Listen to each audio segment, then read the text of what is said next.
केशी, अगर आप सुन पा रहे हैं तो अपना सवाल पूछ लीजिए।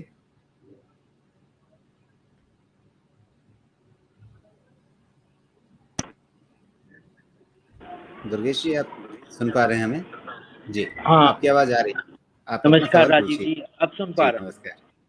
हाँ, हाँ, अपना सवाल पूछिए। नमस्कार सोमेश जी। मेरा सवाल कोटक बैंक से रिलेटेड था। कोटक बैंक 1860-64 के प्राइस पे है, तो क्या इस समय इसमें एंटर करना, फ्रेश एंटर करना ठीक रहेगा? देखिए, पहली चीज कि कोटक बैंक अगेन एक इन्वेस्टमेंट ग्रेड स्टॉक बनता है, ये ट्रेडिंग ग्रेड स्टॉक नहीं बनता है, इस चीज को क्लियरली समझ। और इस लेवल पे देखिए कोटक बैंक का ओवरऑल जो वैल्यूएशन है वो पहले पहले वाले वैल्यूएशन से काफी स्ट्रॉन्ग है मेरे हिसाब से।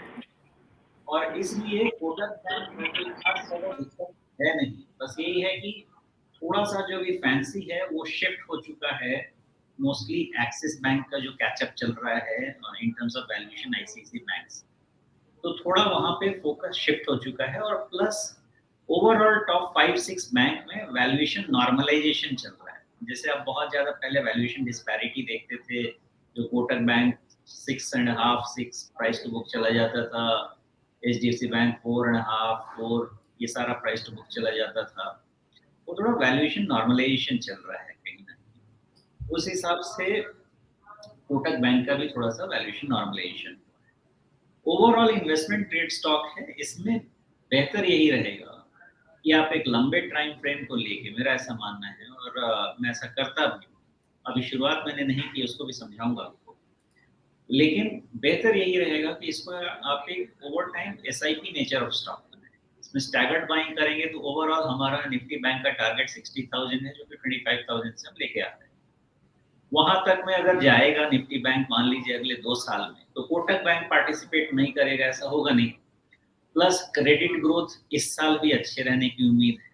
अगर क्रेडिट ऑफटेक अच्छा रहेगा तो कोटक बैंक का भी इनकम काफी अच्छा बढ़ेगा। ओवरऑल पोजीशनिंग बड़े स्वीट स्पॉट में है। यही है कि बैंकिंग में थोड़ा सा ओवरऑल इंडेक्स की पोजीशनिंग ठीक नहीं, इसलिए कहीं पे भी मैं बैंक में भी ना बाई कर रहा हूँ ना कहीं पे बाई सजेस्ट कर रहा हूँ, बाकी अपनी अपनी इच्छा। लेकिन मुझे ऐसा लगता है कि बैंकिंग में थोड़ा और कूल ऑफ हो जाएगा तो सेफ्टी नेट बनेगी। That's only difference. बिकॉज मान लीजिए कि अगर कोई चीज 4-5% नीचे मिल गई तो ऐसे ही आपके रिटर्न में 2 परसेंटेज पॉइंट का मैग्निफिकेशन, और लार्ज कैप में 2 परसेंटेज पॉइंट बेहतर करना बहुत अपने आप में बहुत इंपॉर्टेंट पॉइंट हो जाता है। मिड कैप स्मॉल कैप में तो खैर वो देखेगा भी नहीं, क्योंकि कॉस्ट इम्पैक्ट कॉस्ट में ही स्मॉल कैप में 2-3% दे देना पड़ता है। यहाँ पे ऐसा है कि मेरा ऐसा मानना है कि बैंकिंग में मेरा व्यू है थोड़ा वेट एंड वॉच करना चाहिए। बाकी ओवरऑल जहां तक आपका कोटक बैंक का सवाल है, वैल्यूएशन बहुत ज्यादा स्ट्रेच नहीं है, ठीक ठाक। एक स्टैगर्ड बाइंग करेंगे और 2-4 साल 5 साल का व्यू रखेंगे तो नहीं रिटर्न मिलने का मुझे तो कोई रीजन नहीं दिखता है।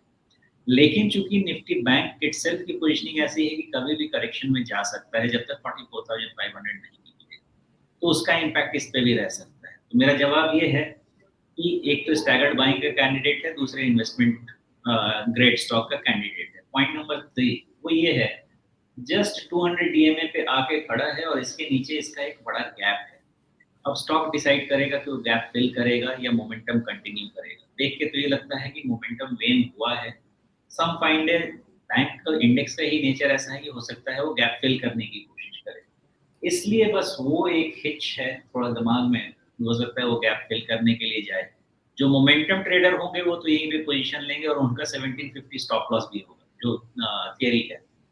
लेकिन मेरी थियरी ये कहती है कि ऐसे स्टॉक में धीरे धीरे इन्वेस्ट करते हैं और आराम से इसको टाइम देते हैं, तो बिना किसी हिंड्रेंस के अच्छा पैसा दे देता है। तो बस पेशेंस वाला चीज है, यही मेरा समझाना है। बाकी मुझे नहीं लगता कि ये ट्रेडिंग ग्रेड स्टॉक में मैं इसको काउंट कर सकता हूँ, इस चीज का खास ध्यान। जी, तो सोमेश, अब 200 डे मूविंग एवरेज को आज ही इसने छुआ है और इसके नीचे गैप का आपने जिक्र किया, हम यहाँ स्क्रीन पर दिखा भी रहे हैं। ये गैप जो है वो 1765-70 के आसपास से लेकर के 1820-25-30 के आसपास तक का गैप है ये।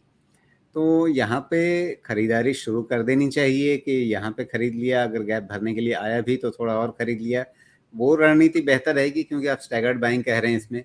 या 200 डे मूविंग एवरेज पर भरोसा करके यहाँ पे एक ठीक ठाक खरीदारी की जा सकती है कि क्या पता गैप भरने जाए या ना जाए, शायद यही हमारे लिए एक बढ़िया मौका हो। डिसीजन लेना मेरे लिए थोड़ा मुश्किल है, इसलिए कि मेरा निफ्टी बैंक पे व्यू बहुत क्लियर नहीं है, जो कि मैंने पहले भी बताया, वहाँ पे कॉन्फिडेंस नहीं है। हालांकि दूसरा जवाब ये है कि स्टैगर्ड बाइंग एवरी 5% के डिफरेंस में करने में कोई दिक्कत नहीं है, 4 ट्रांचेस में लगा 20% से ज्यादा डाउन साइड तो बैंक में नहीं रहना चाहिए। जो 4 ट्रांचेस में मान लीजिए कि 5-5% के गैप पे करते भी तो एवरेज 10% नीचे की बाइंग होती है, जो कि एक डिसेंट लेवल रहेगा, बिकॉज 10% का रिस्क तो कहीं पे भी रहता है। तो उस हिसाब से अगर प्लान और स्ट्रेटेजिक बाइंग करेंगे तो कोई दुख तकलीफ नहीं होनी चाहिए, लेकिन वन टाइम इन्वेस्टमेंट करेंगे तो जी दुर्गेश जी, आशा है कि आपके लिए एक बेहतर पर्सपेक्टिव सामने रखा जा चुका है। कोई और शंका हो मन में तो आप पूछ सकते हैं। आप 1 सेकेंड होल्ड कीजिए। हाँ बताइए। सिर्फ ये क्वेश्चन कोटक बैंक से रिलेटेड पूछने का एक्चुअली 2 वजह थी, जैसे कि बैंक निफ्टी ऑलमोस्ट हाई पे है और शायद अभी थोड़ा और ऊपर भी जा सकता है, थोड़ा स्ट्रगल कर रहा है। दूसरा ये जो सुमेश जी ने जिक्र किया कि ये गैप फिलिंग का है, ऑलमोस्ट 200 डीएमए पे टच कर रहा है, तो क्या ये गैप फिल करेगा या नहीं करेगा, तो यहाँ पर थोड़ा सा कन्फ्यूजन था कि अभी इसको छुआ जाए या फिर 1-2 महीना वेट एंड वॉच करके छुआ जाए, वो थोड़ा सा क्लियर कर दें सर। जी, तो उस बारे में तो सोमेश जी ने बता दिया आपको कि आप मतलब 200 डे मूविंग एवरेज पर सपोर्ट मिल जाएगा या गैप भरने के लिए आगे बढ़ेगा ये और नीचे, इसको लेकर के पक्के तौर पे तो कुछ नहीं कहा जा सकता है, लेकिन अगर आप 5-5% नीचे खरीदते रहने की एक रणनीति पर चलेंगे तो वो तरीका जो है वो आपके लिए काम आ सकता है। बाकी आप खुद अपनी तरफ से भी रिसर्च करें, और ये हम लोग बार-बार कहते हैं कि जो हमारी बातचीत होती है वो इसलिए कि आपके सामने एक बेहतर पर्सपेक्टिव आ सके और आप इन्फॉर्म्ड डिसीजन ले सकें। फैसला तो आपको खुद ही करना है अब। बहुत बहुत ठीक धन्यवाद है। सुमेश जी। जी, राजीव जी। ठीक है दुर्गेश जी, बहुत धन्यवाद आपका, आप जुड़े।